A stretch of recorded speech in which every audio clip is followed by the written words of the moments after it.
গতকাল বড়া বাজারে ভারতীয় জনতা পার্টির ডাকে আয়োজিত হয়েছিল মিছিল এবং পথসভা। কাশ্মীরে সন্ত্রাসবাদী হামলার প্রতিবাদে এই মিছিল পথসভা আয়োজিত হয় বলে জানা গিয়েছে।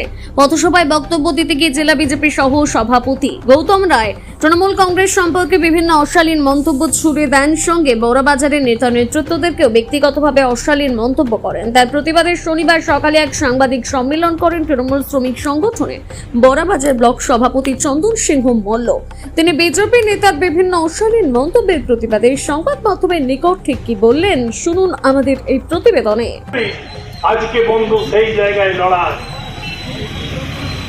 যারা তৃণমূল করছে তাদের পাকিস্তানের রক্ত গায়ে পড়েছে, আর আমরা যারা জয় শ্রীরাম আমাদের মধ্যে কিন্তু হিন্দুর রক্ত আছে এখনো।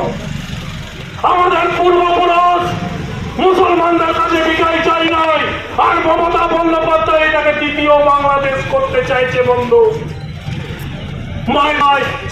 থাকবে নাই, সবাই দিদি যেমন নামাজ পড়ে সেই রকম নামাজ পড়া করবে। মমতা বন্দ্যোপাধ্যায় শুধু বন্দ্যোপাধ্যায় টাইটেলটা,